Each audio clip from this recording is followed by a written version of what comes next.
భారతదేశంతో ట్రేడ్ ఆగిపోవడానికి ప్రధాన కారణం ట్రంప్తో నరేంద్ర మోదీ మాట్లాడకపోవడమే ఈ ట్రేడ్ డీల్ జరగలేదు అన్న విధంగా అమెరికా చేసినటువంటి ఆరోపణలన్నీ కూడా అబద్ధాలే, పచ్చి అబద్ధాలు, మామూలు అబద్ధాలు కాదు, పచ్చి అబద్ధాలని ఇప్పుడు రిపబ్లికన్ పార్టీకి చెందినటువంటి సెనేటర్ టెడ్ క్రూజే ఒక ఆడియోలో చెప్పాడు. ఆ ఆడియో ఇప్పుడు బయటకు వచ్చింది.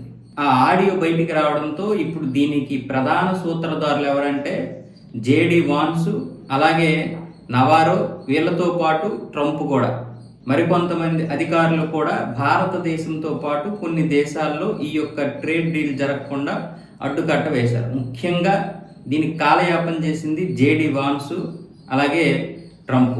వీళ్ళు కావాలని చేస్తున్నారు. నేను ముందే చెప్పాను, ఇలా సుంకాలు పెంచేస్తే అమెరికా ప్రజల మీదే భారం పడుతుంది.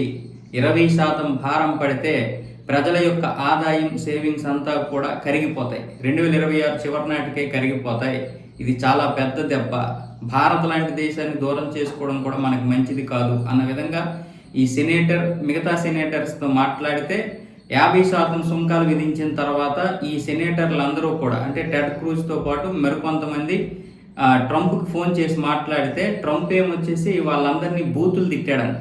ఆ విషయం కూడా ఈ టెడ్ క్రూజ్ వేరే వాళ్ళతో మాట్లాడినటువంటి ఈ ఆడియోలో ఉంది. అయితే ఇప్పుడు ఈ విషయం గురించి మాట్లాడితే ట్రంప్ ఏదో ఒక విధంగా తోసేస్తుంది. కాకపోతే లోపల ఉన్నటువంటి పరిస్థితులు ఇది బయటపెట్టింది. ఇది ట్రంప్కు పెద్ద కష్టమేమీ కాదు, నష్టమేమీ కాదు. కానీ ట్రంప్ ఆడుతున్నవన్నీ కూడా పచ్చి అబద్ధాలు. నరేంద్ర మోదీ ఫోన్ చేయలేదు, భారతదేశం స్పందించలేదు, వ్యతిరేకంగా మారింది, ఇవన్నీ కాదు. వాళ్ళకి భారతదేశంతో డీల్ చేసుకోవడం అప్పట్లో ఇష్టం లేదు. భారతదేశం ఎలాగైనా సరే దారికి వస్తుంది, మన వ్యవసాయ ఉత్పత్తులు దిగుమతులు చేసుకోవాల్సిందే. అప్పటి వరకు కూడా ఈ ట్రేడ్ డీల్ ఏదైతే ఉందో జరగకుండా అడ్డుపడ్డారు. అంటే సుంకాలతో అలా విరుచుకుపడ్డారు. అసలైనటువంటి కారణం రష్యా దగ్గర చమురు కొన్నాం కాదని మొదటి నుంచి తెలుసు. మొదట 10 రోజులు మామూలు తెలియలేదు, కానీ ఆ తర్వాత నుంచి అసలు విషయాలన్నీ కూడా బయటకు వచ్చాయి. వాళ్ళ వ్యవసాయ ఉత్పత్తులు నరేంద్ర మోదీ వ్యతిరేకించాడు. అవి మన శాస్త్రవేత్తలు వద్దన్నారు. ఈ మాడిఫైడ్ జెనెటిక్ ఈ ఆహారం కనుక తిన్నారంటే మన వాళ్ళు 1 సంవత్సరం 2 సంవత్సరాల్లో వాళ్ళ యొక్క వ్యాధి నిరోధక శక్తి తగ్గిపోతే వాళ్ళు చావుకు గురైపోతారు. అది ఒక చాలా పెద్ద దెబ్బ. మంచి మెటబాలిజం ఉన్నటువంటి వ్యక్తులు కనుక తింటే ఒక 5-6 సంవత్సరాల్లో వాళ్ళ యొక్క ఈ వ్యాధి నిరోధక శక్తి పోతే ఇంకేంటి, ఇప్పటికే మన మెటబాలిజాలు అన్నీ కూడా గాడి తప్పే. మన యొక్క శరీర వ్యవస్థ అంతా కూడా గాడి తప్పిపోయింది.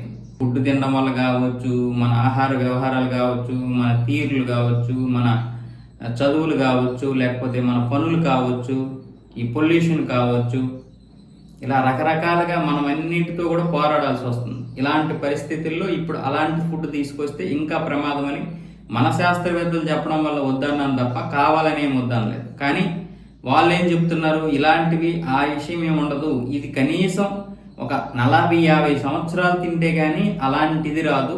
అంత కెమికల్ అంటే ఇప్పుడు మామూలుగా మనం తింటున్నటువంటి అన్ని కెమికల్స్ అదే కదా అన్న విధంగా అమెరికా సమర్థించుకొని ఆ వస్తువులు ఎలాగైనా సరే ఎగుమతులు చేయాలి భారత్కి అని ప్రయత్నాలు చేస్తే కుదరలేదు. మరే దేశమైన, ఎందుకంటే ఇక్కడ కొనుగోలు శక్తి భారతీయులకు ఉంటుంది, ఒకటి మిగతా వాళ్ళకి లేదంటే ఉంది. కానీ ఇక్కడ భారతీయుల దగ్గర ప్రయోగాలు చేయొచ్చు, ఎటువంటి కేసులు లేకుండా అవుతాయి. కానీ ఇక్కడ ఉన్నది నరేంద్ర మోదీ ప్రభుత్వం కదా, దాన్ని అడ్డుకుంది. 2014 ముందు అయితే ఓకే, ఇక్కడ దిగుమతులు చేసుకోవచ్చు, మా ప్రాణాలు తీయొచ్చు. కానీ ఇప్పుడు అలా కాదు కదా. అందుకని నరేంద్ర మోదీ అడ్డుకట్ట వేస్తే వీళ్ళు ఈ విధంగా జేడీ వాన్స్ వీళ్ళందరూ కోపంతో, ఈగోతో, మార్క్ రూబియోతో పాటు వీళ్ళందరూ దీన్ని అడ్డుపడ్డారు. ఈ ఆడియో క్లిప్ ఏమొచ్చేసి ఇప్పుడు బయటకు వచ్చింది. దీనివల్ల ఏం ట్రంప్కి ఏమి ఇది కాదు, కానీ అబద్ధాలు ఆడారని తెలుస్తుంది అంతే.